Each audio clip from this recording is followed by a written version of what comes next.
Binaha rin po maging ang ilang bahagi ng EDSA sa Quezon City. Stranded na rin po ang mga sasakyan kaya ang mga commuter sumuong na sa abot dibdib na baha. At live mula roon, nakatutok si Maki Pulido. Maki?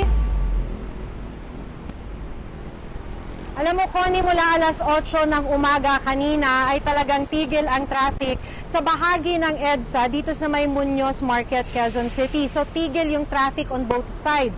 Southbound o yung papunta ng Makati at northbound o yung papunta ng Caloocan. Pero pagpatak ng alas 6 ng gabi ay nagsimula na gumalaw yung traffic. Na unang gumalaw yung southbound, yung papuntang Makati dahil may mga nagtangka na, humupa na yung tubig ng bahagya. So may mga nagtangka na una munang gumalaw yung mga bus at yung mga truck at nung mas bumaba pa ay sumunod na maging yung mga sasakyan. Pagkatapos ng siguro mga 20 minutes ay sumunod na yung northbound lane, yan yung papunta ng Caloocan. At sa ngayon, sa makikita ninyo sa inyong mga screen, ay talagang maluwag naman na yung daloy ng traffic dito sa may bahagi ng Muñoz Market. Ang sinasabi kasi kanina ng MMDA, yung baha umabot ng 27 inches sa pagitan nito ng Muñoz at Balintawak. Tigil yung mga bus, kaya madami sa mga commuter ang naglakad na lang. Naku, kawawa talaga yung mga commuters na napilitang maglakad, dahil sumuong yung mga commuters sa baha. Minsan, habang napakalakas pa ng buhos ng ulan.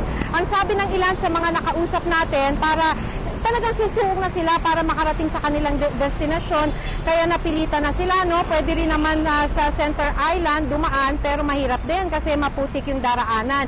May puntong hanggang bewang yung baha, may mga sumuong pa rin para makapasok dahil arawan yung sweldo. Kinausap din natin yung mga nakasakay sa mga stranded na mga sasakyan. Yung isang delivery van, sabi ko nga kaninang alas 8 pa ng umaga, naipit sa traffic, pauwi na sana sila ng Bulacan. Wala naman daw magawa kundi hintayin humupa yung baha sa EDSA. So, hindi naman kalayuan mula dito sa kinakatayuan natin, Connie, ay nagbaha rin sa may Del Monte Avenue. Wala ring makadaan na sasakyan kanina, abot hanggang dibdib yung tubig. Tuloy yung pagpasok ng mga rescue boats at yung mga rescue teams na ito ay combination ng mga taga Philippine National Police, pati ng Bureau of Fire Protection. So, ang pinapasok kasi nila ay yung sa may West Riverside Street, kung saan abot na halos hanggang sa ikalawang palapag yung tubig. So, yun yung mga ni-rescue na mga residente sa bahagi na yon. So, sabi nung ibang nakalikas o yung mga nakausap natin na nakalikas, akala kasi nila titigil na yung buhos ng malakas na ulan, kaya't hindi muna sila lumikas. Pero habang tumatagal, sige, malakas pa rin yung buhos at patuloy yung pagtaas ng tubig, kaya inabutan na sila at naghintay ng rescue.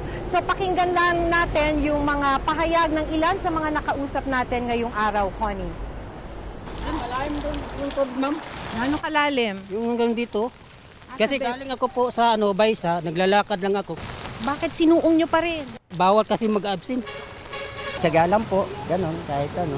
Ano ba mangyayari pag di kayo pumasok ngayon? So, walang panggastos. Langoy ko na nga sila lahat. Nire-risk ko para hindi sila malunod. Anong oras kayo nagsimulang ma-stranded? Alas 8 pa po kami dito Hanggang ngayon, di pa rin po kami makaalis. Malaundoy na Umabot na po. Isang dangkal na lang kami nundoy Ngayon naman, mga 3 pa. At yan ang latest, Connie, mula dito sa bahagi ng EDSA, Muñoz, Quezon City. Connie? Maraming salamat, Maki Pulido.